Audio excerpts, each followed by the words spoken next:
L'esprit du renard est un terme ancien désignant un renard qui a acquis l'immortalité et peut prendre une forme humaine. En général, une fille renard est incroyablement belle. Les esprits Chmao dans le stade de renard ont un pouvoir d'enchantement. Tous les hommes qui les rencontrent sur leur chemin sont sûrs de tomber amoureux. De nos jours, le mot mégère est devenu un terme péjoratif désignant une femme vicieuse qui séduit constamment les hommes qui se trouvent sur son chemin. Amélia n'a pas eu de chance avec l'homme qu'elle aimait. Il l'a trahie en choisissant une autre femme. Amélia ne savait absolument pas pourquoi elle était si malchanceuse en amour.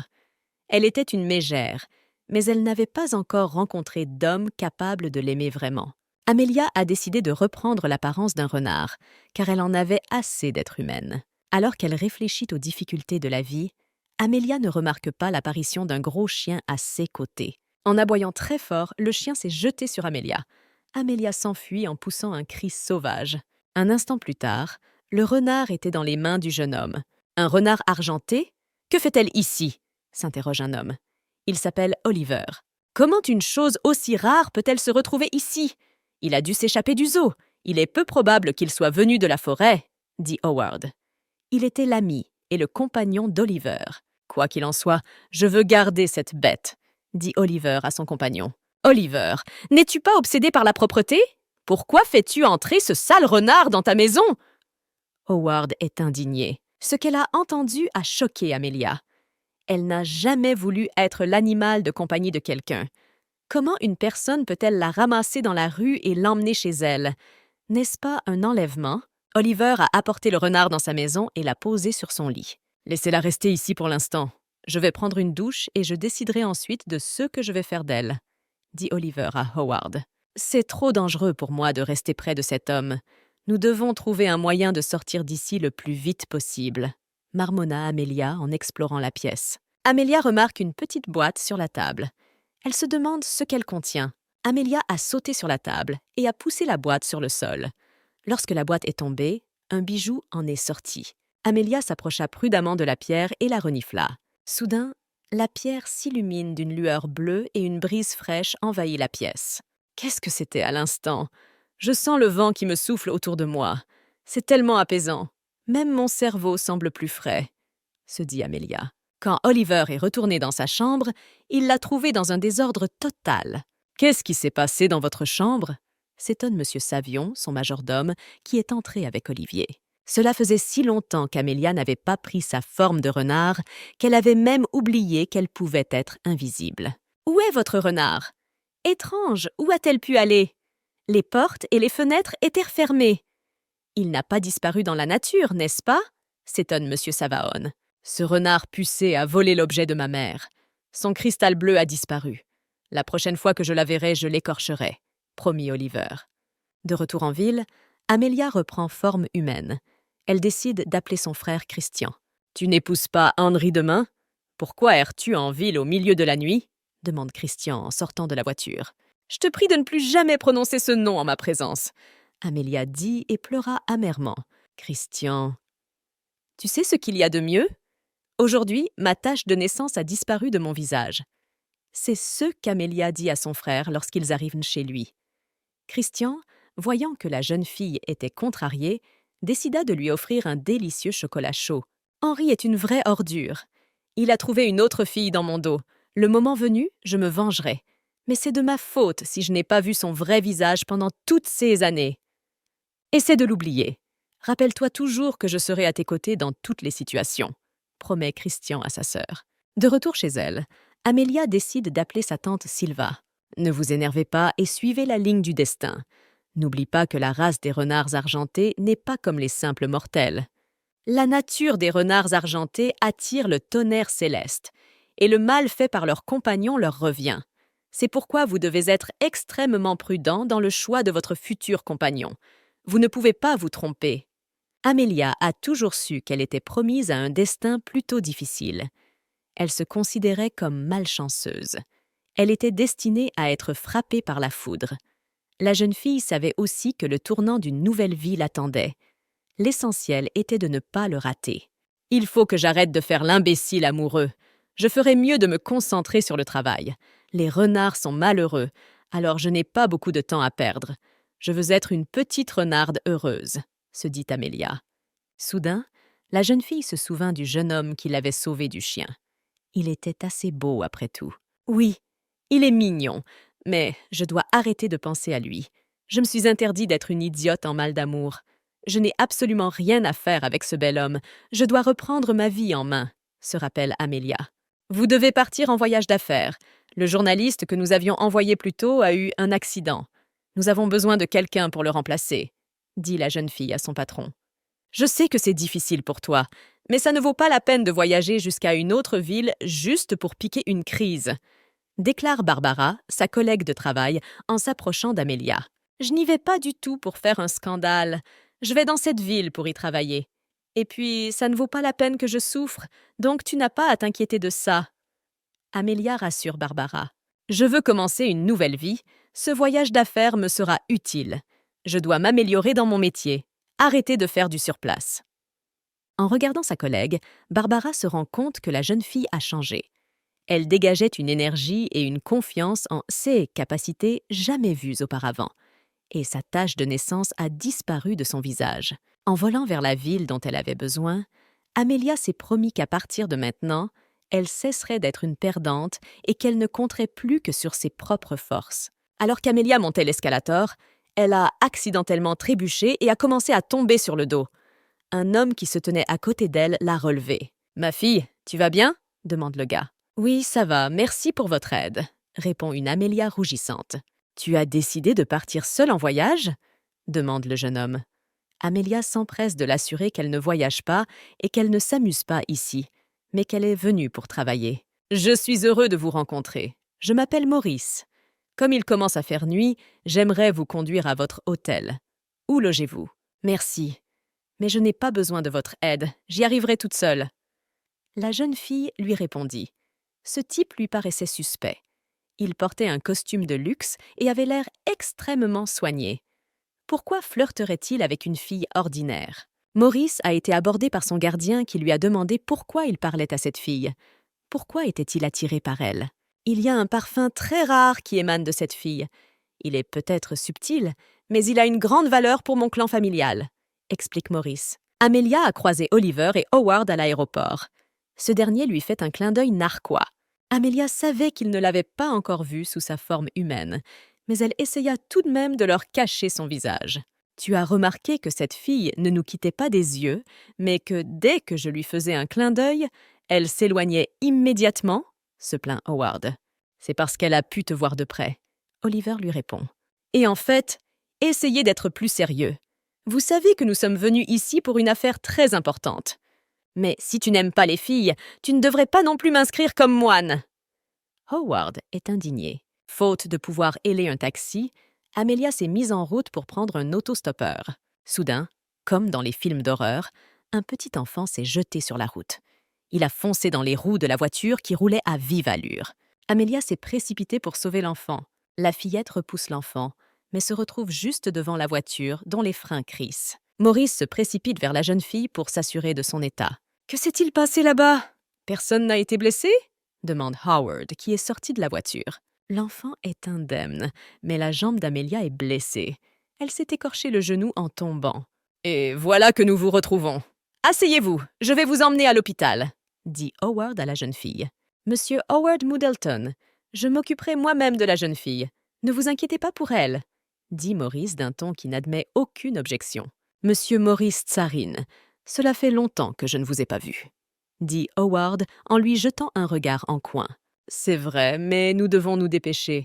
Alors nous échangerons des plaisanteries avec vous la prochaine fois, » dit Maurice en prenant la main de la jeune fille. Amelia se trouvait entre deux hommes qui lui tenaient fermement les bras de part et d'autre. Elle n'aime pas cette situation. « Je n'ai besoin de l'aide de personne. C'est juste une égratignure. Il ne s'est rien passé de grave.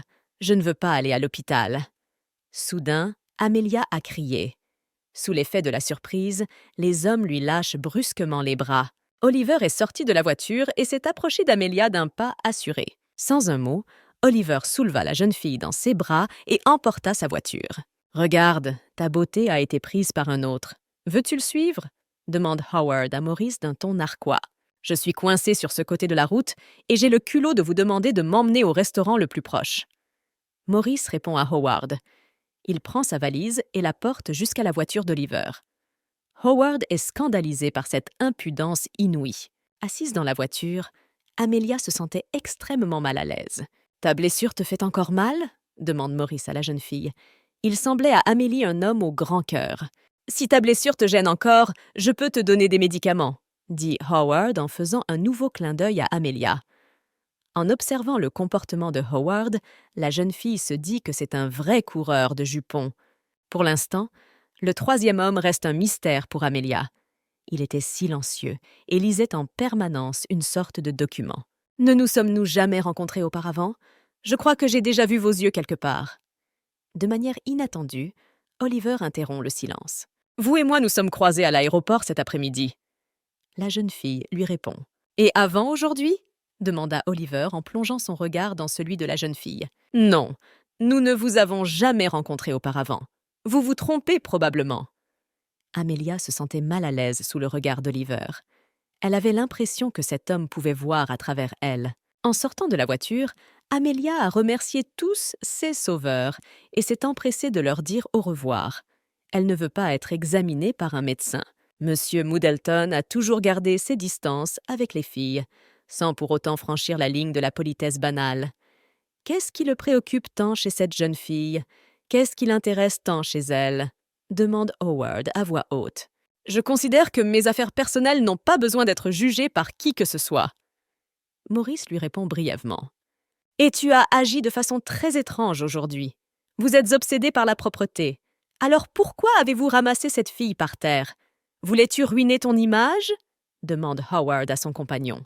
L'odeur qui se dégageait de son corps me semblait familière. D'ailleurs, je suis sûre de l'avoir déjà rencontrée quelque part. Oliver lui répond. Et moi qui pensais que tu avais le béguin pour cette fille et que tu te préparais à passer à l'offensive. C'est du gâchis d'imagination, s'exclame Howard. Cette fille est très séduisante, mais elle ne devrait pas être avec un homme qui est destiné à un renard, se dit Oliver. Amelia arrive enfin à l'hôtel. Elle est accueillie par sa collègue Heather Groan. Cette journée de folie est enfin terminée. Je n'aurais jamais pensé me retrouver dans une situation aussi embarrassante, se dit Amelia en recouvrant la plaie d'un pansement. « Est-ce que c'est exactement la fille qu'ils ont envoyée pour me remplacer ?» demande Stanley. « Savez-vous que les filles comme vous ne sont pas du tout adaptées à ce travail ?» Stanley se tourne vers Amelia. « Pardonnez-moi d'être brutale, mais avez-vous été blessée pendant votre reportage ?» demande Amelia au journaliste. Stanley lui répond qu'il a été blessé parce qu'il était en contact avec des personnes dangereuses. Il demande à la jeune fille d'être extrêmement prudente. « Ne vous inquiétez pas pour moi, je n'ai pas peur du danger. Je t'aiderai certainement à terminer ton travail. » Promis Amelia. La jeune fille sait que le sujet du rapport est lié au chef de la mafia locale, avec lequel il n'est pas facile de traiter. Cette mission est donc extrêmement dangereuse. Dans le couloir de l'hôpital, Amelia croise Howard. « Tu nous as vraiment écoutés et tu as décidé d'aller à l'hôpital pour faire examiner ta blessure ?» demande Howard à la jeune fille. Amelia lui répond qu'elle est venue à l'hôpital pour rendre visite à son collègue. « Ne sois pas pressée de t'enfuir. Tu ne m'as pas encore remboursé pour la nuit dernière. » Amelia lit dans les pensées d'Howard. La jeune fille sort une pile de post-it de son sac à main et écrit rapidement quelque chose. « Comment se sent le garçon qui a failli être renversé par la voiture ?» Amelia demande à Howard. « Il va très bien. Il voulait vous remercier en personne, alors je ferai en sorte que vous le rencontriez un jour. » répond Howard. Amelia a discrètement collé un autocollant sur le dos de Howard. Pour des raisons professionnelles, Howard s'empresse de dire au revoir à la jeune fille. Amelia se retourne et voit Oliver. Il l'étudiait attentivement. « Tu as tout vu ?» demande Amelia. « Oui, je suis là depuis longtemps. Vous détestez tellement Howard que vous avez décidé de l'humilier ?» demande Oliver à la jeune fille. « Oui, et même beaucoup. » Amelia l'admet. Ce n'était pas la première fois qu'elle surprenait le regard lubrique de Howard. L'homme s'est montré trop sûr de lui. Son comportement est répugnant. « Tu sais que ça ne me dérange pas du tout. Fais ce que tu veux de lui. » Oliver dit à la jeune fille et partit vaquer à ses occupations. « Je ne sais absolument pas pourquoi, mais cet homme et son environnement me rendent nerveux. Cet homme me fait penser à une sculpture en pierre. Il agit plutôt froidement, mais il est aussi extrêmement confiant. pense Amelia en regardant le dos d'Oliver. En traversant l'hôpital, Howard entend des rires et des cris de jugement derrière lui. Il ne comprenait pas pourquoi les gens réagissaient ainsi. « Avez-vous vu cette note sur votre dos ?» dit l'un des subordonnés de Howard. « Je n'ai personne d'autre vers qui me tourner. S'il vous plaît, changez-moi. » Howard a lu. « Cette petite peste m'a collé une étiquette. Je ne manquerai pas de me venger d'elle. » Howard hurle et déchire la note en petits morceaux. « Je suis d'ailleurs surpris que vous ne découvriez la note que maintenant. Ta vigilance est à 0. Tu dois être plus prudent. » Oliver réprimande son compagnon. « Tu as tout de suite remarqué cette note, mais tu ne m'as rien dit. Vous auriez pu m'en avertir. Cela fait des heures que je me promène ici et que je me ridiculise. » Howard est indigné. Il y a quelque chose qui ne va pas chez cette fille. Ce geste ressemble à une tentative délibérée de se venger de vous. Mais je ne veux pas que tu touches cette fille. Et ce n'est même pas parce que je l'aime bien, dit Oliver à son compagnon.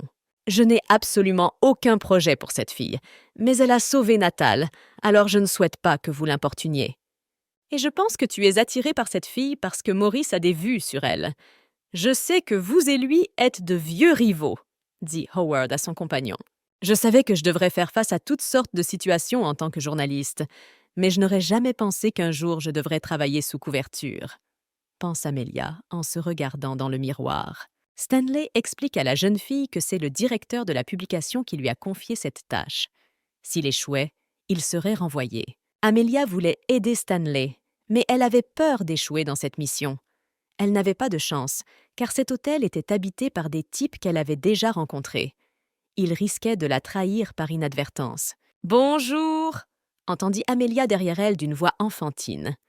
Lorsque la jeune fille se retourna, elle remarqua le garçon qu'elle avait sauvé. Amelia se penche sur le bébé et lui caresse la tête.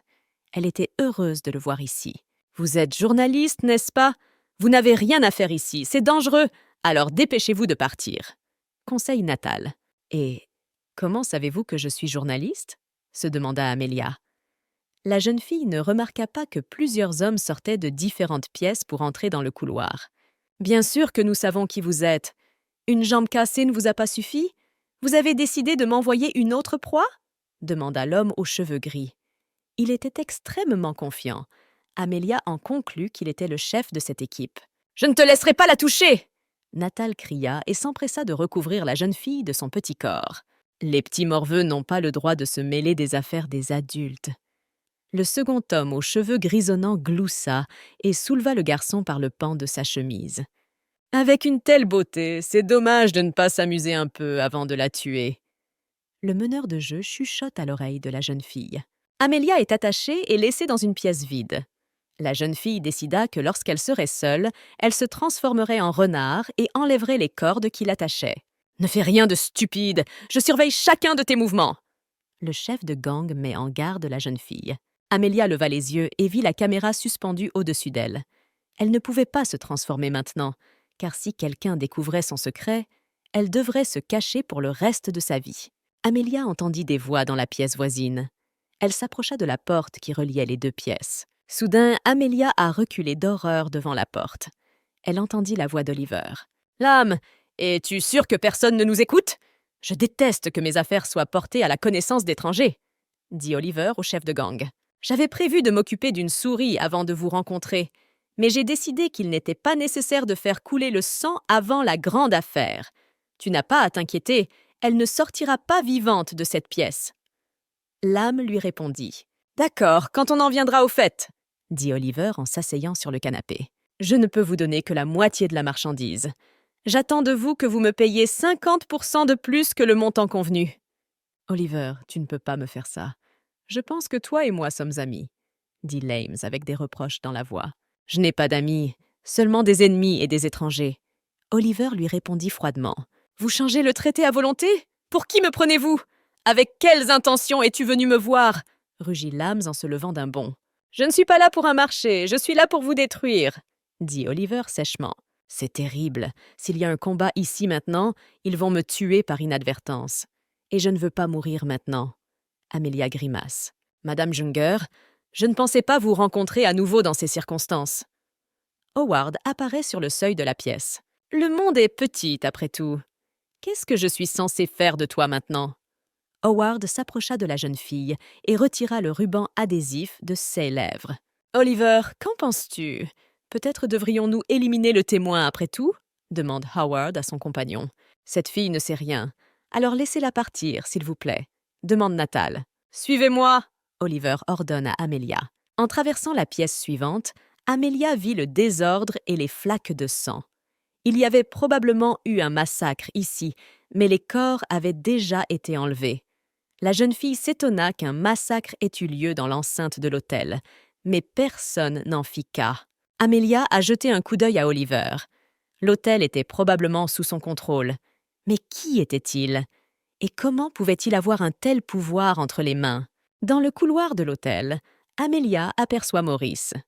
Le jeune homme l'a également remarqué et s'est empressé de la saluer. « Madame Junge, et j'étais justement en route pour vous chercher. Je ne m'attendais pas à avoir la chance de vous rencontrer ici.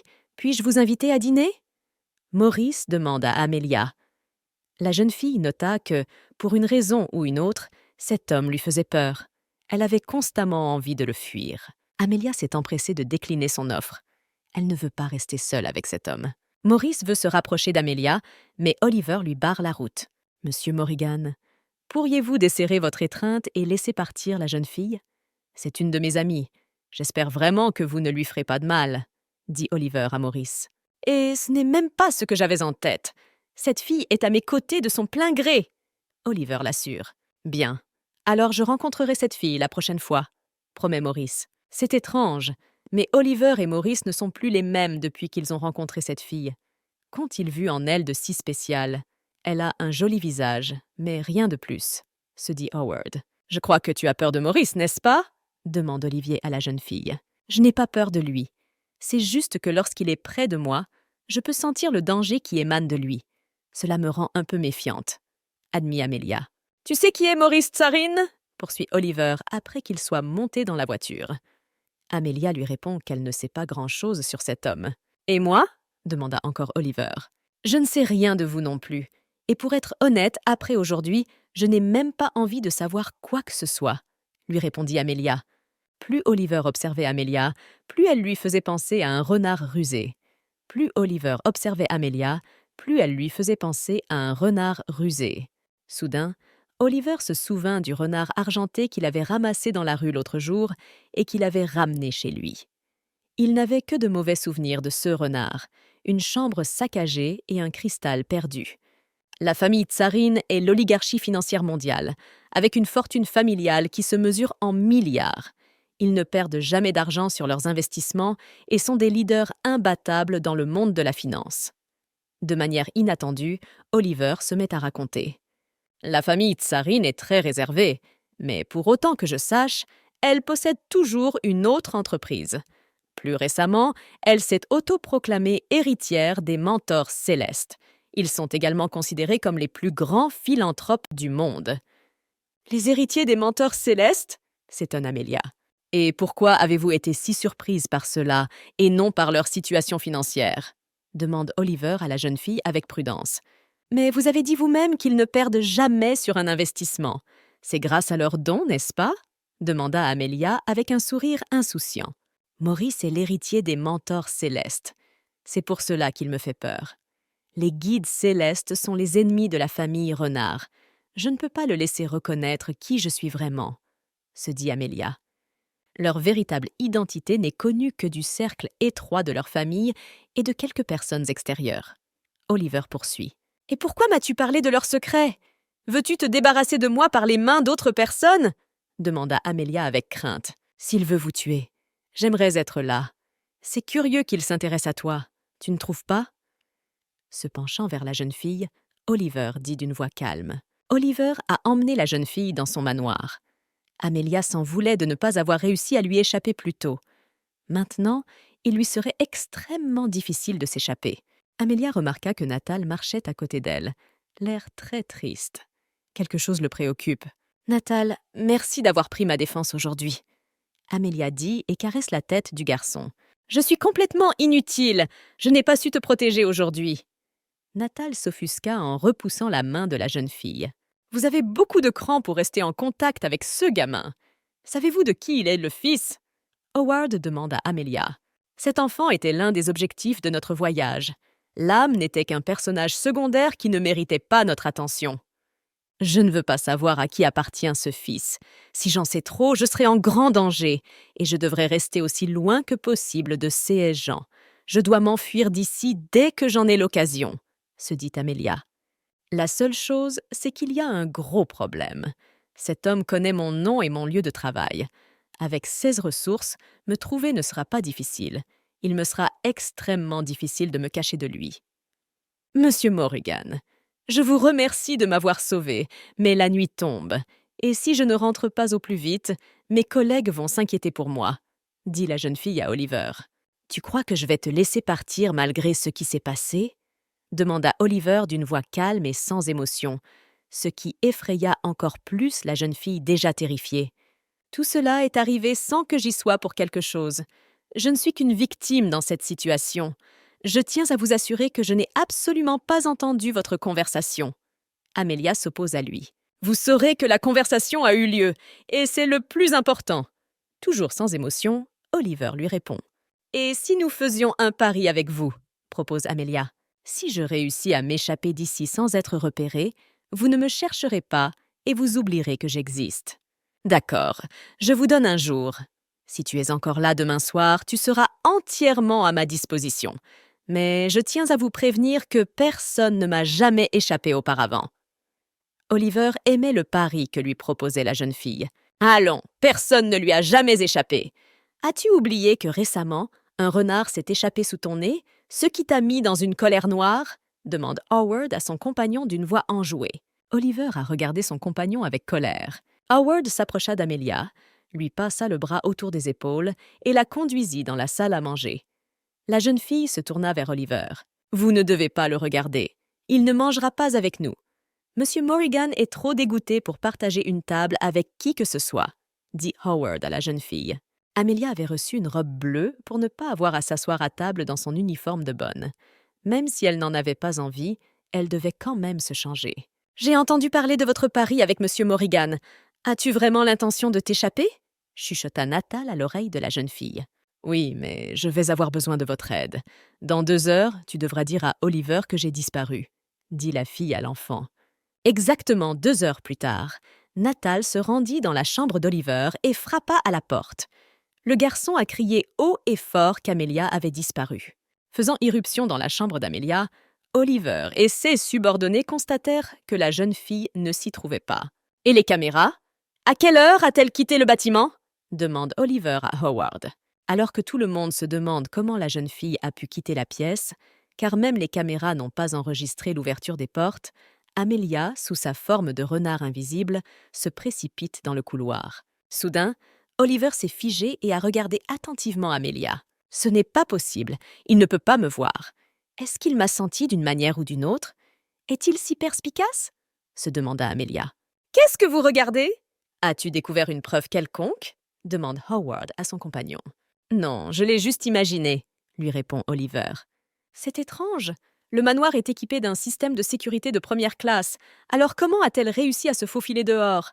Disparue, tout comme le renard cette nuit-là, » se dit Oliver en retournant dans sa chambre. « Oliver, dépêche-toi de regarder dans ta chambre.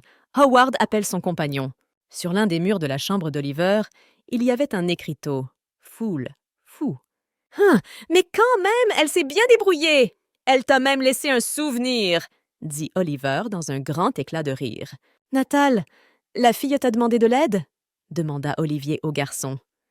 Natal ne lui dit pas ce qu'Amelia lui avait demandé. Il n'avait rien fait de mal, et on peut même dire qu'il n'avait pas aidé la jeune fille. Il lui avait juste dit qu'elle avait disparu. « Vous allez vous coucher et je vais chercher Amelia, » dit Oliver à ses subordonnés. Depuis tant d'années, c'est la première fois que je le vois accorder autant d'attention à quelqu'un. Est-il enfin tombé amoureux? S'étonne Howard. En arrivant au centre-ville, Amelia pousse un soupir de soulagement. Elle était enfin en sécurité. Mes supérieurs auraient dû m'avertir que ce travail était à haut risque. Je sais que c'est dangereux, mais pas à ce point. Il faudra que j'en parle à la direction quand je rentrerai chez moi. Agacée, la jeune fille se dit. Amelia a été accueillie par Heather sur le seuil de l'hôtel. Maurice se tenait à côté d'elle. « Tu vas bien? Ta mission est si sérieuse que tu n'as pu rentrer à l'hôtel que maintenant ?» s'exclame Heather. Je vais bien, je vais bien. Je suis désolée de t'avoir fait inquiéter pour moi, répondit Amelia à la jeune fille. Au fait, ce beau jeune homme était si inquiet qu'il a failli aller voir la police. Vous l'avez fait s'inquiéter, alors merci bien, dit Heather en souriant. La jeune fille s'est empressée de partir, laissant Maurice et Amelia seuls. Ces derniers temps, j'ai l'impression que tu m'évites. As-tu peur de moi? Demande Maurice. Le maître est tellement poli et attentionné avec moi. Pourquoi aurais-je peur de lui? Il me semble que c'est toi qui l'as inventé. Vous êtes si riche qu'il est inutile que vous fassiez des projets pour moi. Je tiens donc à vous remercier encore une fois. Et je devrais y aller maintenant, répondit Amelia. Mais vous me craignez pour rien. Le vrai danger pour vous, c'est Oliver Morrigan. Je dois vous avertir qu'il est seul, car tous ceux qui sont proches de lui sont condamnés à mourir, dit Maurice. Amelia se figea sur place, surprise. Je ne voudrais pas qu'une fille innocente soit mêlée à son destin personnel. Amelia se souvint des paroles de sa tante. Celle-ci lui avait dit un jour que son clan était constamment attiré par le tonnerre céleste. Je suis désolée, monsieur Tsaren, mais je ne crois pas au destin. Si le destin était fait, je ne serais pas ici devant vous. Peut-être ne serais-je plus en vie. Grâce à mes efforts, j'ai changé ce qu'on appelle le destin, m'a dit Amelia. Beaucoup de gens luttent contre leur destin, c'est un fait. Je ne sais pas quel genre de personne est Oliver Morrigan, et cela n'a pas d'importance, cela n'a rien à voir avec moi. Cependant, je ne souhaite pas voir quelqu'un prédéterminer le destin d'un autre. Amelia ne s'est pas rendu compte qu'Oliver avait entendu toute sa conversation avec Maurice. Dès son plus jeune âge, Oliver a appris qu'il était né sous une étoile solitaire de malheur. Son père, qui avait perdu ses parents et sa femme, s'est retrouvé sans parents et sans amour. Le destin l'a condamné à une solitude éternelle, mais l'a en même temps doté d'une carrière couronnée de succès. Avant de mourir, la mère d'Oliver lui a donné un cristal bleu. Elle pensait que cette pierre pouvait changer le destin du garçon. En se retournant dans son lit, Amelia a senti que quelqu'un la regardait attentivement. En ouvrant les yeux, Amelia vit Oliver à côté de son lit. « Qui t'a laissé entrer ici de toute façon? Tu m'avais promis que ce ne serait pas toi qui me chercherais, » s'exclama Amelia, surprise. « Tu as dit que tu ne croyais pas au destin, c'est vrai ?» demande Oliver. La jeune fille devine qu'il a entendu sa conversation avec Maurice. « Oui, je n'y crois pas. Mes parents ont fait de leur mieux pour changer le destin et me laisser vivre. S'ils avaient suivi les préceptes du ciel, je ne serais pas ici, » explique la jeune fille. « Et qu'est-il arrivé à tes parents ?» demanda Oliver. « Je ne veux pas répondre à des questions personnelles. » La jeune fille lui répond. « Ok, puisque vous ne voulez pas répondre à mes questions, nous allons vous parler de mes affaires. » Oliver commença à dire, mais la fille l'interrompit. « Je ne veux plus rien entendre de ta part. Pourquoi me faites-vous cela ? J'ai déjà entendu parler accidentellement de vos affaires une fois et je ne peux toujours pas me libérer de vos chaînes. Cette fois-ci, je ne vous échapperai pas vivante. » Amelia cria et se couvrit les oreilles avec ses mains. Oliver retire ses mains des oreilles de la jeune fille et lui demande d'être sa compagne. « Attendez, je ne comprends pas ce que vous venez de me demander. »« Comment ça, un compagnon ?» demanda Amelia surprise. « Je veux que tu restes avec moi. Qu'est-ce que tu ne comprends pas ?» répond Oliver à la jeune fille. « Pourquoi diable serais-je avec toi? Est-ce que c'est un nouveau niveau de branlette?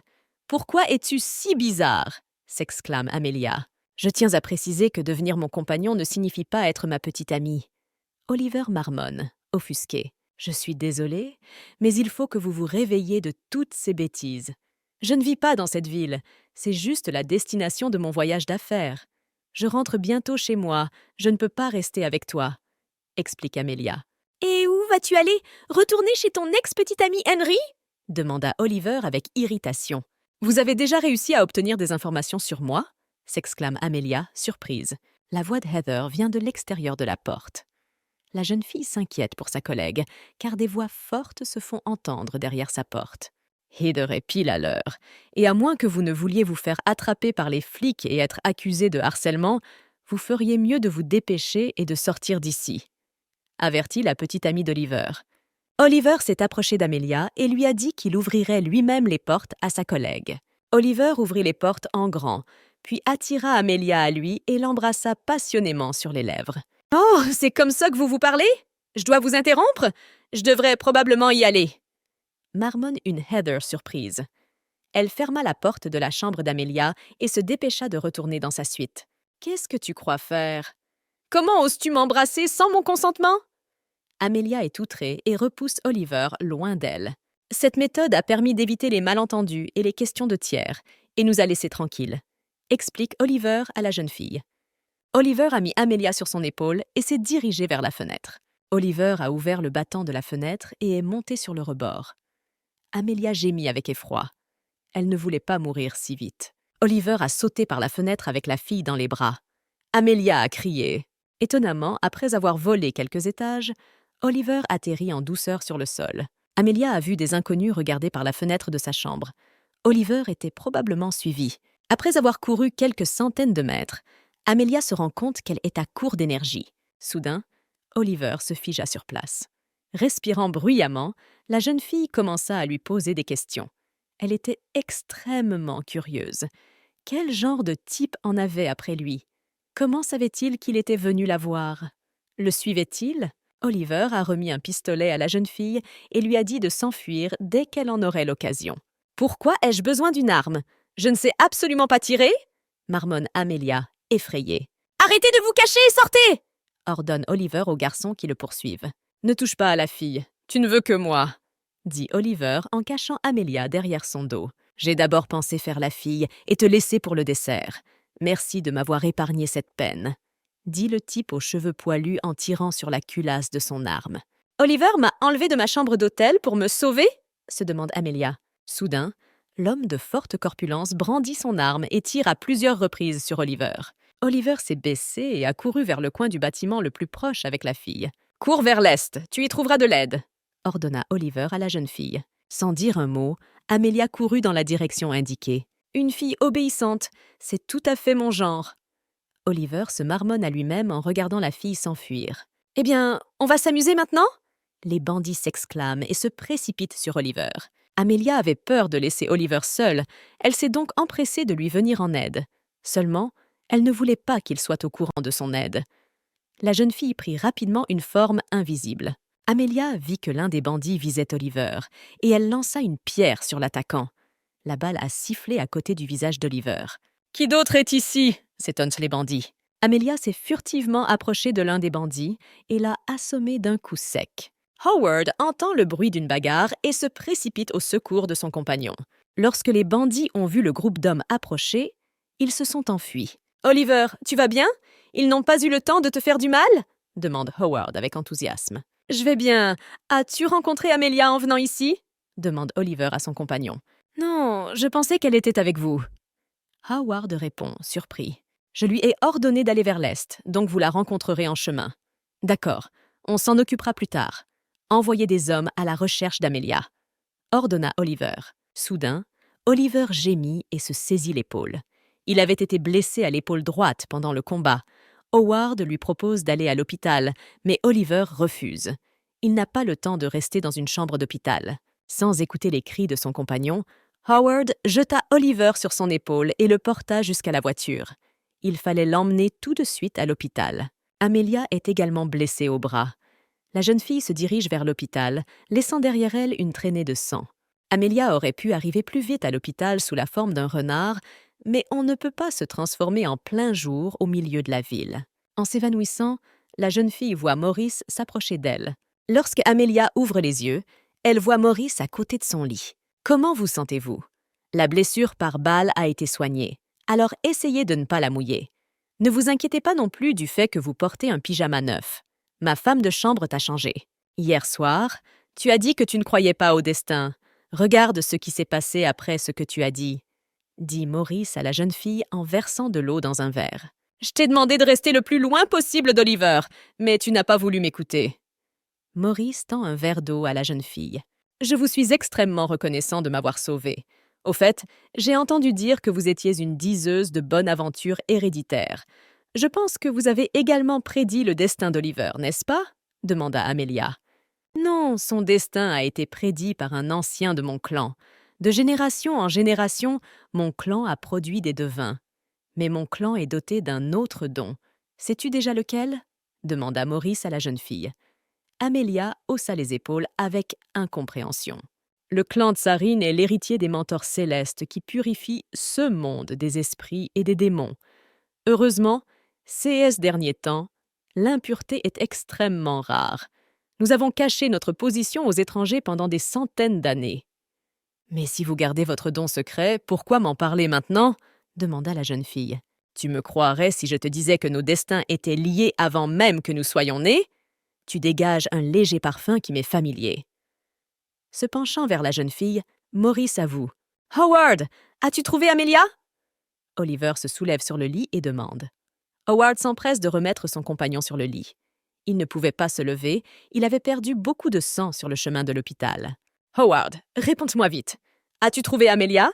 s'écrie Oliver. « Qui s'en soucie? Es-tu amoureux d'elle? Pourquoi voudrais-tu de quelqu'un qui t'a abandonné et qui s'est enfui face au danger ?» Howard s'indigne. « Je ne suis pas amoureux d'elle, mais elle m'appartient et je lui ai ordonné de s'enfuir », explique Oliver à son compagnon. Howard met son ami et compagnon au lit et lui promet de partir personnellement à la recherche de la jeune fille. « S'il y a des témoins oculaires, amenez-les-moi pour les interroger », ordonna Oliver. Il savait pertinemment qu'à l'époque, pendant la bataille, quelqu'un l'avait aidé. Quelqu'un qui avait assommé plusieurs hommes. Quelques heures plus tard, Howard entraîne l'un des voyous dans la chambre d'Oliver. « Racontez-moi vite ce qui s'est passé. Je vous ai vu pilonner un endroit où il n'y avait personne », demanda Oliver au bandit. « Je ne sais pas ce qui s'est passé.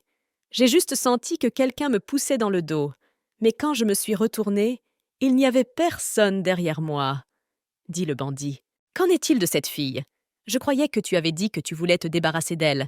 Pourquoi la veux-tu » Oliver pose à nouveau la question. « J'ai suivi la fille de près. Quand elle a commencé à s'enfuir, j'ai couru après elle aussi, mais c'était comme si elle s'était volatilisée. J'ai eu beau essayer, je n'ai pas pu la retrouver. » Le bandit avoue. Amelia voulait quitter la maison de Maurice sans se faire remarquer, mais elle l'a malheureusement croisé dans le couloir. « Merci, monsieur Tsaran, pour votre aide, mais je dois partir maintenant, » dit la jeune fille. « Votre blessure n'est pas encore guérie, alors je ne peux pas vous laisser partir seule comme ça. Je peux t'emmener là où tu dois aller, » dit Maurice à la jeune fille. Amelia lui demande de la conduire à l'hôtel. Lorsque la jeune fille est sortie de la voiture, elle a vu une grande foule de policiers. Il y avait des gens et des journalistes partout. « Que s'est-il passé ici ?» demanda Amelia surprise. La jeune fille s'est approchée du policier et lui a montré sa carte d'identité. Elle lui demande de lui raconter ce qui s'est passé. Un meurtre a été commis dans l'enceinte de l'hôtel. Une jeune fille a été tuée. Elle était responsable du personnel. Un officier de police a déclaré. Amelia se souvient que lorsqu'elle a commencé à travailler sous couverture, la responsable des ressources humaines l'a aidée à recueillir des informations. Chaque jour, cette histoire devenait de plus en plus effrayante et déroutante. Amelia ne comprend toujours pas pourquoi elle a été envoyée ici. En s'approchant de la voiture, Amelia a remarqué que Maurice était contrarié par quelque chose. Il s'est avéré qu'il venait d'apprendre que son père était gravement malade. Il n'y a qu'une seule raison pour laquelle un membre de la famille Tsarine tombe soudainement gravement malade. C'est un mystère céleste inné. C'est ce que nous appelons le destin, explique Maurice à la jeune fille. Soudain, Maurice attire la jeune fille contre lui et l'embrasse sur le front. « Qu'est-ce que tu fais? Tu n'es pas du tout pressée d'aller voir ton père malade ?» s'étonne Amelia en repoussant Maurice. « Tu as raison, je dois y aller. J'ai mis mon numéro dans tes contacts téléphoniques, alors appelle-moi si tu as besoin de moi. » Amelia a décidé de rendre visite à son collègue Stanley, blessé. « Amelia, comme je suis heureux de te voir saine et sauve. Je suis coupable devant vous. Pardonne-moi. Je ne voulais pas te mettre en danger, mais je n'avais pas d'autre choix, » s'exclame Stanley en croisant la jeune fille dans le couloir de l'hôpital. « Ils m'ont laissé partir à condition que je leur envoie une belle fille pour me remplacer. Je n'ai pas eu d'autre choix que de leur obéir. »« D'accord, mais sachez que vos moindres paroles sont enregistrées. Je vous en parlerai à l'occasion. » Amelia l'avertit. « Tu n'as pas besoin d'en parler à qui que ce soit. Ce n'est pas ma faute. On m'a forcé à le faire. » Stanley s'exclame et prend la fille dans ses bras. « Qu'est-ce que tu crois faire? Voulez-vous vraiment détruire toutes les preuves ?» demande Howard, qui est apparu à côté de Stanley. Il saisit fermement l'épaule de l'homme. « Que faites-vous ici ?» se demande Amelia. « Oliver m'a ordonné de vous trouver. Mais si c'était ma volonté, je n'aurais jamais cherché à te retrouver. Je ne comprends pas du tout si celui qui court le plus vite face au danger est digne d'être secouru. Howard avoue. Arrête de dire ça! Oliver apparaît dans le couloir de l'hôpital. Oliver prit la main d'Amelia, mais celle-ci la retira en poussant un grand cri. Qu'est-ce qui s'est passé? Es-tu blessé? Demande Oliver. Oui, j'ai été blessé en m'enfuyant face au danger. Baissant la tête avec dépit, Amelia murmura. Oliver prend la main de la jeune fille et ouvre la marche. Il avoue à Amelia qu'il ne croit pas qu'elle se soit échappée du champ de bataille. Je sais que dans cette situation, vous avez désobéi à mon ordre de rester. Je te suis reconnaissant de ta loyauté et de ta constance. Pour te remercier, je te ferai mienne pour toujours et te garderai en sécurité. Attendez, attendez! Ne vous précipitez pas. Je suis certes enthousiasmée par votre discours, mais je suis encore plus étonnée par votre logique. Pourquoi diable serait-il gratifiant d'être la propriété de quelqu'un? S'exclame Amelia, surprise. Sans dire un mot, Oliver attira la jeune fille à lui et l'embrassa. Assez, combien de fois? S'exclame Amelia en repoussant Oliver. Je sais que tu as un passé trouble, mais je sais aussi que je ne veux que toi, répond Oliver à la jeune fille. Tu n'as pas peur de mon sombre passé et tu n'as pas peur que je te ruine? Demanda Amelia. Je ne suis pas sûre que tu puisses ruiner quelqu'un comme moi. Soudain, 2 ambassadeurs s'approchent d'Amelia et lui demandent de se rendre dans la chambre d'hôpital. Il s'est avéré qu'Oliver a insisté pour que la jeune fille poursuive son traitement. Pour éviter que la jeune fille ne s'enfuie, 2 gardes l'ont escortée jusqu'à la salle. Quelle effrontée, me traîner de force ici et m'obliger à suivre un traitement. C'est normal? Amelia n'aime pas rester assise dans sa chambre. Natal apparaît sur le seuil de la chambre d'Amelia, accompagné d'un inconnu. « Je m'appelle Darian Spock. Je suis le père de Natal. Je suis venu ici en personne pour vous remercier d'avoir sauvé mon fils, » dit l'homme en serrant la main d'Amelia. « Vous n'avez pas à me remercier pour cela. J'ai juste sauté sur la route juste à temps. L'important, maintenant, c'est que Natal soit en sécurité. » Amelia caresse la tête du petit garçon. Monsieur Spock demande à son fils d'aller se promener dans la cour de l'hôpital, car il a besoin de parler seul à seul avec Amelia. « Je sais que votre collègue Stanley vous a trahi. Nous pourrions donc vous aider à vous venger de lui. Mais permettez-moi de vous mettre en garde et de vous conseiller de quitter Oliver Morrigan. Ce n'est pas votre homme. Cet homme pense probablement que je veux me rapprocher d'Oliver avec l'aide de Natal. Pour qui me prend-il? Il déforme tout pour faire croire que je fais tout dans un but caché, » se dit Amelia avec irritation. « Monsieur Spock, j'aimerais beaucoup suivre votre conseil, mais je suis enfermée de force dans cette chambre. M'aiderez-vous à quitter cet endroit? » demande Amelia d'une voix innocente. Soudain, la porte de la salle s'ouvre et un Oliver irrité apparaît sur le seuil. « Si vous sortez d'ici maintenant, le marché est conclu. Mais si j'entends à nouveau une telle chose sortir de votre bouche, ne m'en voulez pas. Je vous avais prévenu, » dit Oliver à Monsieur Spock. Oliver prend la main d'Amelia et la conduit jusqu'à sa voiture. « Je sais que tu ne renonceras pas à m'échapper. Et je sais aussi que tu es aussi atypique que Maurice. C'est pourquoi il est attiré par toi. Mais je veux t'assurer que je ne te laisserai pas t'enfuir maintenant, » dit Oliver dès que la voiture sortit de l'allée. « Je ne veux que toi. Même si je dois te casser les jambes, je ne te laisserai pas t'éloigner de moi. D'habitude, je suis plus doux, mais tu ne m'as pas laissé d'autre choix. » Cet homme est manifestement dépassé par les événements. Il faut qu'il me quitte. Je dois trouver un plan. Je dois faire en sorte que cet homme commence à me détester. Je devrais le dégoûter, se dit Amelia. Vous savez que j'avais un fiancé. C'est un homme plutôt désagréable. Et lui et moi, on s'embrassait tout le temps. Tu n'as pas peur de me toucher après ça? Demande Amelia. Oliver se leva brusquement de son siège et embrassa à nouveau la jeune fille sur les lèvres. Mais vous êtes dégoûtant, n'est-ce pas? Tu n'as pas peur de salir ta réputation? S'interroge Amelia en éloignant Oliver d'elle. Je sais que tu es clean, donc pas besoin de parler de toi. Je me fiche de savoir avec qui tu es sorti avant, mais je veux te prévenir qu'à partir de maintenant, tu n'as plus le droit de sortir avec d'autres gars que moi, répond Oliver à la jeune fille. Est-ce que quelqu'un t'a déjà dit que tu as les habitudes d'un petit renard rusé? Ne pensez jamais qu'un petit renard peut vaincre un moi en colère. Tu es à moi. Je ne veux pas te faire de mal, alors je te conseille de ne pas bouger. Je ne m'accroche pas à des choses auxquelles je ne peux pas me raccrocher, et je ne me noie pas dans les illusions. J'ai les idées claires, et si je t'ai choisi, c'est parce que je le devais. Oliver a amené la jeune fille chez lui. Dans la pièce où Oliver avait mis la jeune fille, Amelia a trouvé l'arme qu'il lui avait donnée pour se protéger.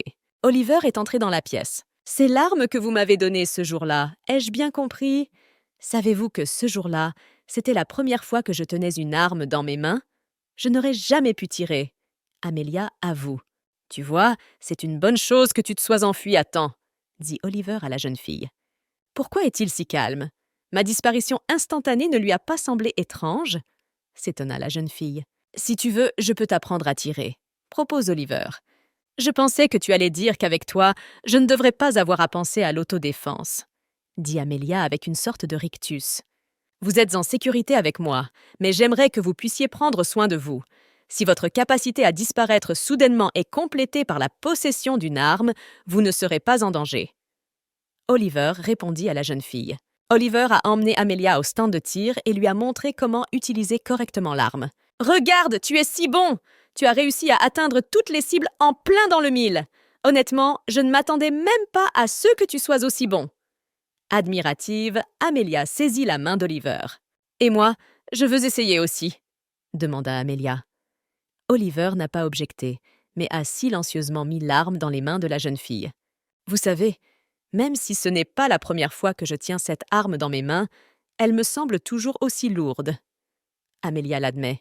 Oliver pensa au fait que c'était la première fois depuis des années qu'il était aussi proche de quelqu'un. Auparavant, il n'avait eu qu'une relation chaleureuse et confiante avec sa mère. Après la mort de sa mère, Oliver avait gardé les gens qui l'entouraient le plus loin possible de lui. Beaucoup de gens pensaient qu'Oliver était un monstre et avaient peur de l'approcher. 6 proches mouraient constamment dans des circonstances mystérieuses. Cela faisait des années que personne ne s'était tenu aussi près de lui et n'avait eu aussi peur. Cela faisait des années qu'Oliver se prenait pour un fantôme dans la nuit noire. « Il n'y a pas assez de force dans ton poignet, ton pied est instable et tes mains tremblent beaucoup. » Oliver aide la jeune fille à prendre la bonne position. « Je crois qu'avec le temps, tu apprendras à tirer avec une arme à feu. Dans ce monde, nous ne sommes entourés que d'ennemis, alors tu te dois d'avoir la force de te protéger. » On dit que nos expériences façonnent notre vision et notre perception du monde. Qu'est-ce que cet homme a vécu pour que sa pensée soit à ce point déformée? Comme moi, il porte un secret qu'il ne peut partager, même avec ses proches, pensa Amelia en regardant le visage d'Oliver. Maintenant, essayez de ne penser à rien. Concentre-toi uniquement sur la cible et tire, dit Oliver à la jeune fille d'une voix calme. Se concentrant sur la cible, Amelia tira. Le recul fut si fort que la jeune fille tomba sur Oliver. Avec un lourd gémissement, Oliver s'agrippa à sa poitrine blessée. « Je suis désolée si j'ai blessé votre blessure. Votre blessure est grave et nécessite du repos. Je n'aurais pas dû vous demander de m'apprendre à tirer, » dit Amelia avec de la tristesse dans la voix. « C'est comme ça que tu veux exprimer ton excitation ?» demande Oliver à la jeune fille. « Qu'est-ce que tu veux dire par « exprimer » ? Bien sûr que je m'inquiète pour toi et ta santé, s'exclame Amelia. Tu n'as pas besoin d'essayer de m'apaiser. Je ne vais pas te laisser partir de toute façon. Oliver l'a prévenu. Oliver, est-ce une façon de traiter une fille? Il vaut mieux ne pas les blesser, elles sont extrêmement fragiles, dit Howard qui s'est approché. Qu'est-ce qui ne va pas avec les filles? C'est nous qui sommes fragiles? Je pense que l'âme fragile ici, c'est seulement toi. C'est toi qui es l'éternel souffrant, dit Amelia à Howard. Et qui traites-tu de souffrant? Je ne vous ai pas remboursé pour la dernière fois. Howard est indigné. Howard, pourquoi es-tu venu ici? Demande Oliver à son compagnon. Howard s'est approché d'Oliver et lui a murmuré quelque chose à l'oreille. Restez ici et continuez à vous entraîner. Mais ne t'avise pas de t'enfuir d'ici, dit Oliver à la jeune fille avant de partir. Vous tenez en ce moment un pistolet Oliver. C'est le dernier développement, avec la plus grande portée de tous les petits pistolets. Ce cadeau montre votre importance. Appréciez-le, dit Howard à la jeune fille. Un kidnappeur offre un cadeau à son ravisseur et ce dernier est censé lui en être reconnaissant? On dirait le syndrome de Stockholm. Amelia sourit. Je sais qu'Oliver vous semble étrange. Il a vécu beaucoup de choses en tant qu'enfant. Alors les choses qui sont mauvaises dans nos esprits lui semblent parfaitement acceptables. J'espère vraiment que vous pourrez faire preuve d'indulgence à son égard. Je viens de remarquer que tu as des sentiments sincères pour Oliver. Alors pourquoi n'êtes-vous pas encore ensemble? Ou bien gardez-vous votre amour secret? Demande Amelia à Howard. Pensive. Howard sortit de son esprit. Amelia quitta le champ de tir. De retour à la maison, elle jeta un coup d'œil dans le salon. Oliver était assis sur le canapé et discutait avec quelques personnes. « Vous… » Howard s'exclame avec irritation, mais la jeune fille lui fait signe de se taire. « Monsieur Morrigan, je voudrais vous présenter ma fille Fiona. Elle vient d'avoir 23 ans, » annonce Monsieur Spock. « Monsieur Morrigan, ma famille fait rarement affaire avec des étrangers, surtout pour des transactions aussi importantes. Il n'est pas facile pour moi de me sentir à l'aise sans être l'un des miens. » Monsieur Spock admet. « Regardez ce vieux bouc. Il m'a dit de rompre avec Oliver pour ouvrir la voie à sa fille. » pensa Amelia avec irritation. « N'écoutez pas à la porte, c'est inconvenant. As-tu déjà perfectionné tes talents de tireuse ?» cria Oliver à Amelia qui se cachait derrière la porte. « J'ai décidé que j'en avais assez pour aujourd'hui. Je suis fatiguée, alors j'ai décidé de rentrer. » Amelia se rendit compte qu'elle n'était pas couverte et entra dans le salon. « Quelle douceur tu as finalement !» dit Oliver à la jeune fille. « Et j'aime tirer avec toutes sortes d'armes. Les filles de notre famille ont appris à tirer depuis qu'elles sont enfants. Et si Monsieur Oliver aime tirer, nous pourrons organiser un petit tournoi !» s'exclame Fiona. Fiona se lève de son siège, s'approche d'Oliver et lui touche doucement le bras. « Ne me touche pas, tu es dégoûtant !» Oliver s'exclame et retire sa main. Fiona s'est figée sur place, déconcertée. « Je suis désolée, mais Monsieur Morrigan est germophobe. Il ne supporte pas le contact des étrangers. » Howard est venu clarifier la situation. « Je n'en sais rien, mais après un certain temps passé ensemble, les choses pourraient changer, » murmure Fiona. Amelia regarda la jeune fille avec surprise. Elle n'aurait jamais pu tolérer une telle attitude.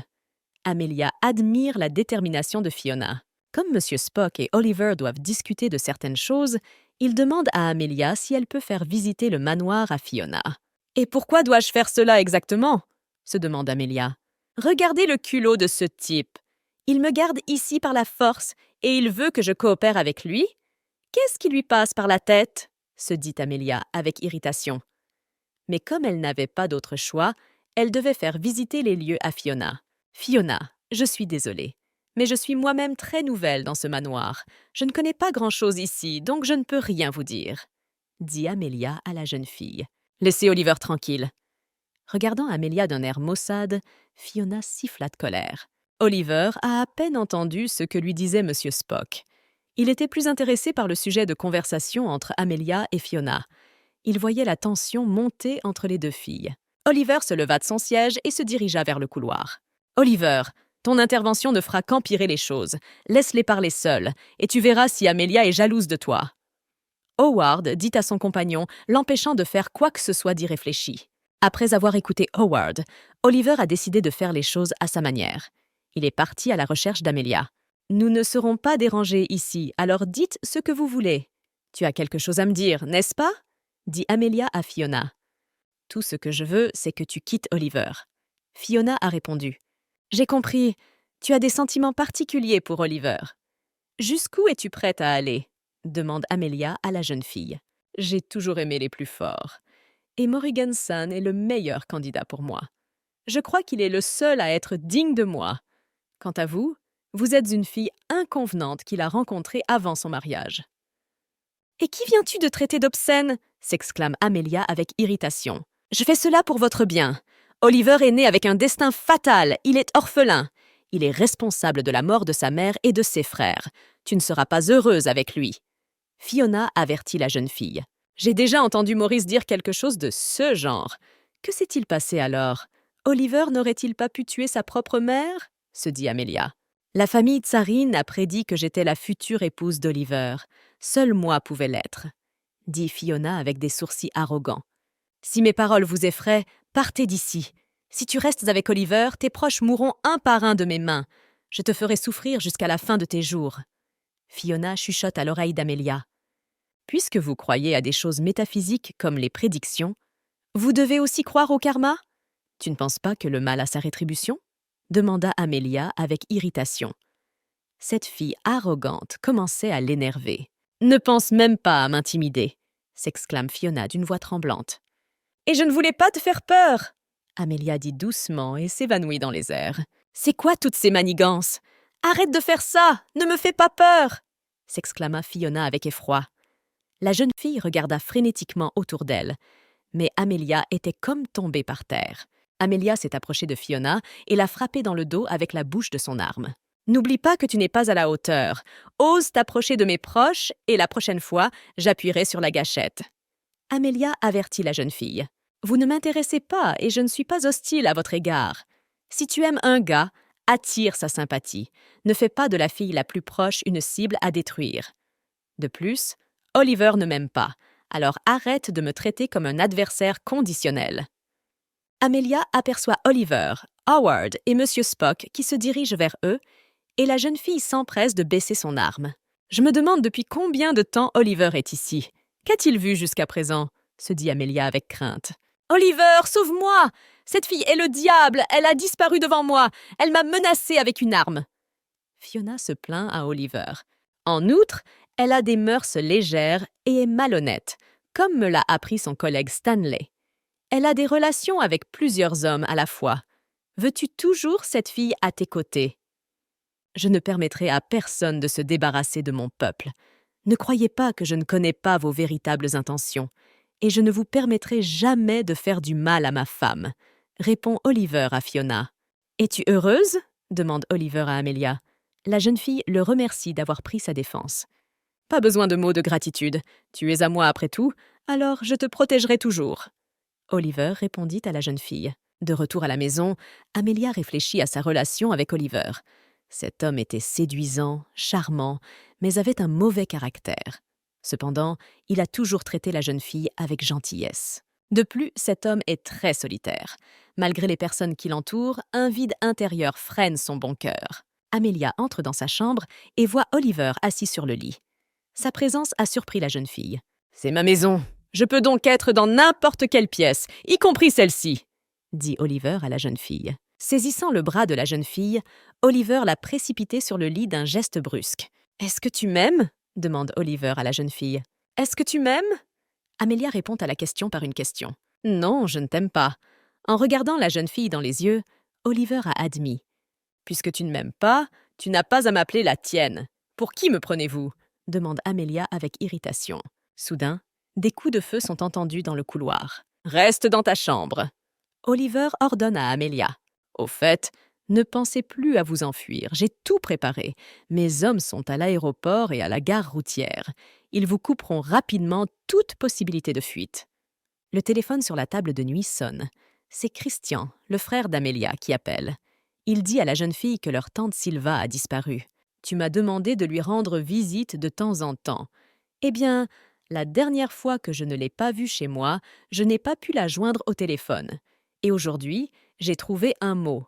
Il disait de revenir dans les 24 heures et d'aller personnellement chercher ta tante, » m'a dit mon frère. Amelia se précipita au secours de sa tante. Bien sûr, il pouvait s'agir d'un piège, mais la jeune fille ne pouvait pas rester les bras croisés. « Je dois découvrir ce qui est arrivé à ma tante à tout prix et Oliver ne peut pas m'en empêcher. Je me demande où était le tireur. Je ne veux pas me retrouver nez à nez avec le tireur, » se dit Amelia. Un homme armé, inconnu de la jeune fille, se tient près de la sortie principale. Amelia se figea de surprise. « Tu es donc la femme d'Oliver » demande l'inconnu à la jeune fille. L'homme a pointé son arme sur Amelia. Amelia s'est élancée. Des coups de feu retentissent derrière elle. « Bon sang, qu'est-ce qui se passe en ce moment? Pourquoi n'y a-t-il personne dans les manoirs? Où sont Oliver et Howard?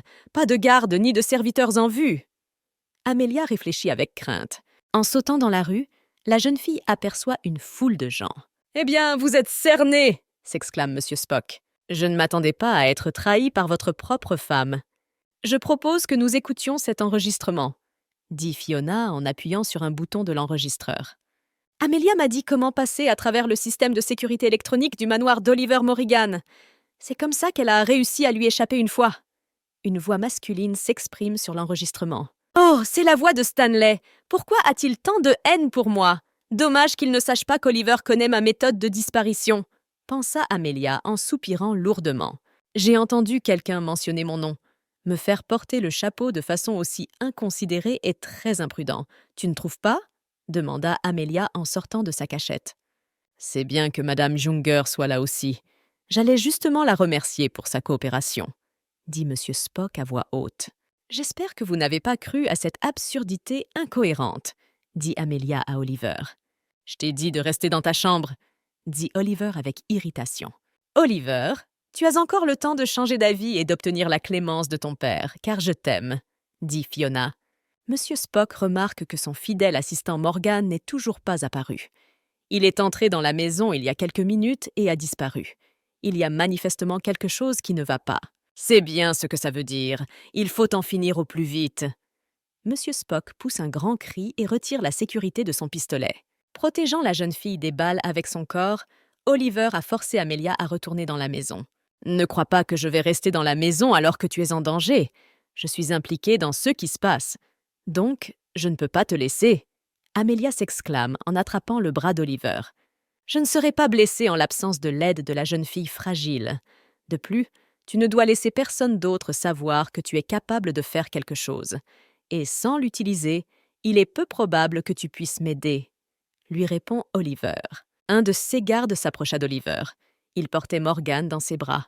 L'homme était inconscient. « Vous répondez d'Amelia avec votre tête, vous me comprenez ?»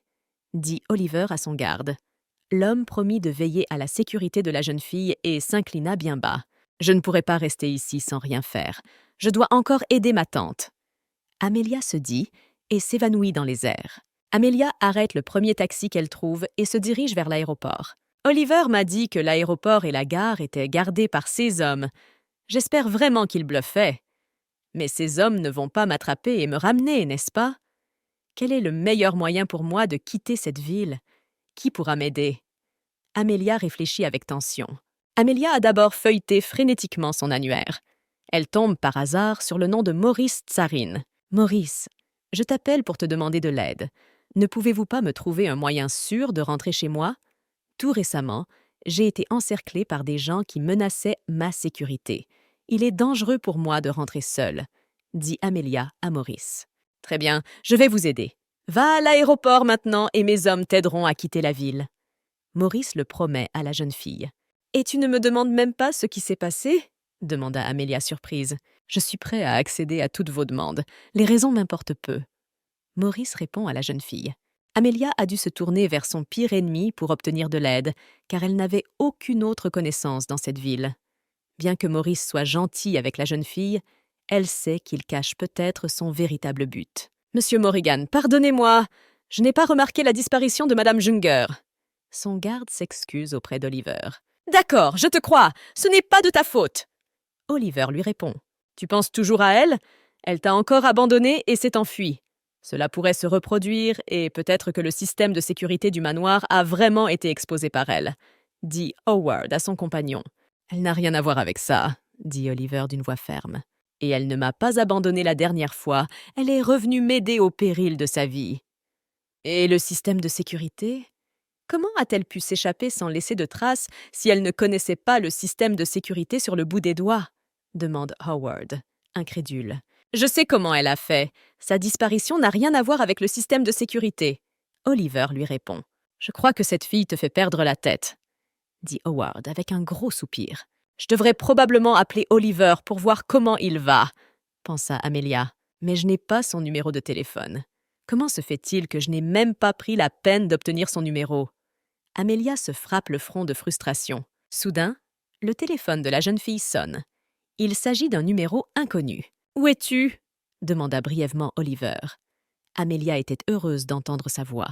S'il l'appelait maintenant, c'est qu'il allait bien. « Je suis désolée, j'ai des affaires urgentes à régler. Alors je suis partie. » La jeune fille s'explique. « Retournez-y et j'enverrai mes hommes pour résoudre vos problèmes, » promet Oliver à la jeune fille. « Non, c'est très important pour moi. Je dois m'en occuper moi-même. Puisque tu m'as déjà appelé, je ne vais pas faire durer l'explication. Tu as admis que tu ne ressentais pas d'amour pour moi. Alors laisse-moi tranquille. Je n'aime pas être enfermée en captivité. Peu importe l'argent que vous me donnez. Vous et moi sommes trop différents. Alors nous ferions mieux de cesser de communiquer. Je t'en supplie, ne me cherche plus. » Amelia dit et raccrocha le téléphone. À l'aéroport, un jeune homme s'approche de la jeune fille. Il lui dit que c'est Monsieur Tsarin qui l'envoie. Le jeune garçon conduit Amelia vers un homme à lunettes. Il se présente comme Sky Skylard. « Merci et désolé pour le dérangement, » dit la jeune fille à Sky. « Ce n'est pas étonnant que Maurice s'intéresse tant à toi. Tu es une vraie beauté. » Sky s'adresse à la jeune fille et l'invite à le suivre. « Ces derniers temps, je reçois sans cesse des compliments sur moi, même de la part d'hommes aussi riches que beaux. Mais que voit-il en moi ?» se demande Amelia. La jeune fille jeta un coup d'œil à son reflet en passant devant le miroir. Son visage n'avait pas changé, à l'exception de la tache de naissance. Amelia avait remarqué que tout avait changé depuis la nuit où elle était tombée pour la première fois dans les bras d'Oliver. Soudain, Amelia se souvint qu'elle avait trouvé un cristal bleu dans l'une des boîtes. C'était probablement la raison. « Monsieur Skylard, je viens d'apprendre qu'Oliver cherchait quelqu'un à l'aéroport. Il s'agirait d'une fille très importante pour lui. » Chuchoté à l'oreille de Sky par son subordonné. « Est-ce le Kias? Pourquoi tient-il tant à elle? Trouve tout ce qu'il y a à savoir sur cette fille et fais-moi un rapport. » Sky ordonne à son tour en chuchotant. « Comment Maurice et toi vous êtes-vous rencontrés ?» demande Sky à la jeune fille. « Nous nous sommes rencontrés à l'aéroport. J'avais alors une lourde valise dans les mains et il s'est porté volontaire pour m'aider. » Raconte Amelia. « Votre histoire me surprend. Maurice n'a qu'une apparence noble, mais en réalité, il ne laisse personne l'approcher. C'est la première fois qu'il me demande d'aider quelqu'un. Vous n'êtes vraiment que des connaissances ? Si vous êtes très intéressé, vous pouvez demander personnellement à Maurice ce qui l'a tant intéressé chez moi, » répond la jeune fille. 6 questions la mettent mal à l'aise. « Je suis désolée, mais pour l'instant, nous ne savons pas où se trouve cette fille. La seule chose que je sais, c'est qu'elle est entrée dans une zone protégée par des caméras de surveillance, » dit l'employé de l'aéroport à Oliver. « Une zone protégée par des caméras de surveillance ? Elle n'est donc pas rentrée chez elle toute seule, elle a été aidée, » conclut Oliver. Il a donné l'ordre de préparer son avion. Oliver a décidé de se rendre dans la ville natale d'Amelia. L'homme s'est promis que cette fois-ci, il attraperait le renard rusé. « Monsieur Skylard, merci de m'avoir ramené à la maison, » dit Amelia à Sky à l'aéroport de sa ville natale. « Prenez ma carte. Si vous rencontrez des difficultés, vous pourrez venir me demander de l'aide. » Sky tend à la jeune fille une carte de visite en plastique noir. « Vous m'avez même fourni des contacts personnels? Vous n'avez pas peur que je vende vos données pour de l'argent? Vous devez être une personne avec un passé distingué, je suppose ?» demanda Amelia avec un clin d'œil enjoué. « Comme tu veux, car plus tard, je ferai un rapport à Maurice sur tes moindres faits et gestes. » Fixant ses lunettes, Sky s'adresse à la jeune fille. « Voilà quelqu'un que je ne devrais pas énerver. Ce type semble connaître toutes mes faiblesses, » pensa Amelia avec tristesse. La première chose qu'Amelia a faite a été de se rendre à l'appartement de sa tante Silva. Dans l'appartement de sa tante, Amelia croise sa cousine Maya. Cette dernière lui a dit que la police était venue récemment dans l'appartement, mais qu'elle n'avait trouvé aucune trace d'effraction, de volume ou d'agression. « Je suis sûre qu'il y avait des étrangers ici et qu'ils cherchaient quelque chose. Je connais bien tante Silva, toutes ses habitudes et l'agencement de l'appartement. Tous les objets ici sont déplacés, ils ne sont pas à leur place et dans un ordre chaotique, » dit Amelia à sa sœur. « Récemment, j'ai reçu un appel téléphonique me menaçant de ne pas garantir la sécurité de ma tante si j'allais à nouveau à la police. J'ai donc peur de retourner à la police. » Avoue Maya. « Plusieurs de ces personnes m'ont dit de vous laisser faire. Tante Silva était une femme calme et tranquille. Elle n'a jamais eu d'ennui. La seule chose qui menaçait sa vie était sa connaissance de moi, un orphelin du clan Silverface. Il est possible que la véritable cible des kidnappeurs soit moi. » Amelia tira des conclusions de ce qu'elle entendait. « Ont-ils donné une adresse où la transaction sera effectuée ?» demande Amelia à sa sœur. « Tu es partie en voyage d'affaires sans prévenir, tu ne m'as pas dit que tu venais, et après tu m'appelles frère ?» s'exclame Christian qui fait irruption dans l'appartement. « Christian, Amelia s'inquiète juste pour toi, pour ne pas te stresser inutilement. Tu ne devrais pas lui dire des gros mots. » Maya prend la défense de sa sœur. « J'aurai peut-être besoin de votre aide cette fois-ci. Nous irons ensemble à la réunion, » dit Amelia à son frère. L'échange aura lieu ce soir dans la rue principale, près de la maison numéro 13. Maya donne l'adresse. « Pouvez-vous me procurer des lunettes de vision nocturne ? J'ai besoin de pouvoir voir dans le noir. » Amelia se tourne vers son frère. Christian promet à la jeune fille qu'il lui apportera ses lunettes dans quelques heures. Aussi, quand je serai dans la pièce, éteignez les lumières pendant 10 secondes. Cela me suffira. À l'heure prévue, Amelia et Christian s'approchent de la maison numéro 13. « Mes hommes sont à proximité. Si quelque chose ne va pas, Envoie un signal, tu me comprends? Demande Christian à sa sœur. Bien, n'oublie pas de mettre le bâtiment hors tension dans 5 minutes. En général, CES Manoir ont une alimentation de secours. Tu dois l'éteindre aussi, dit Amelia à Christian. Amelia se dirigea vers la porte et frappa bruyamment. La jeune fille se demanda qui était déjà à l'origine de l'admiration de sa tante et pourquoi ils avaient besoin d'elle. La porte fut ouverte par un homme d'un âge vénérable. Il demande à la jeune fille de le suivre. J'ai découvert que cette fille s'appelait Amelia Junger. Elle est journaliste dans un quotidien. Elle est rentrée précipitamment dans sa ville natale suite à la disparition de sa tante Silva. Rapporta son subordonné à Sky. Je ne peux pas croire qu'une journaliste ordinaire puisse attirer Maurice et Olivier. Elle est peut-être belle, mais ces deux-là sont sortis avec des filles tout aussi belles. Qu'est-ce qu'elle a de si spécial? Dit Sky d'un ton pensif. J'ai aussi découvert que cette fille avait réussi à échapper 2 fois à Oliver. Et nous savons que c'est quelque chose que peu de gens peuvent faire. Poursuit l'assistante de Sky. C'est vraiment incroyable. Retrouver sa trace, savoir où elle est maintenant. Quelqu'un qui n'a pas peur de se moquer d'Oliver est mon genre de fille. Amelia, cela ne fait pas si longtemps que nous nous sommes vus, et tu as réussi à devenir assez rapidement surprenante. Pas étonnant qu'Henry ait regretté sa décision, dit Jessica. Il fut un temps où c'était cette fille qui avait volé le petit ami d'Amelia. Je ne l'ai pas revu et je ne l'ai pas contacté depuis ce jour-là. Alors de quoi tu parles? S'exclame Amelia avec irritation. Ne me mens pas et ne te ridiculise pas. Si ce n'était pas pour toi, pour qui me quitterait-il? Demande Jessica en serrant les poings de colère. C'est dommage pour ta tante. Vous arrivez trop tard. Je me suis déjà occupée d'elle. Sais-tu ce qu'elle a chuchoté dans son dernier souffle? Elle n'arrêtait pas de dire. Amelia, sauve-moi!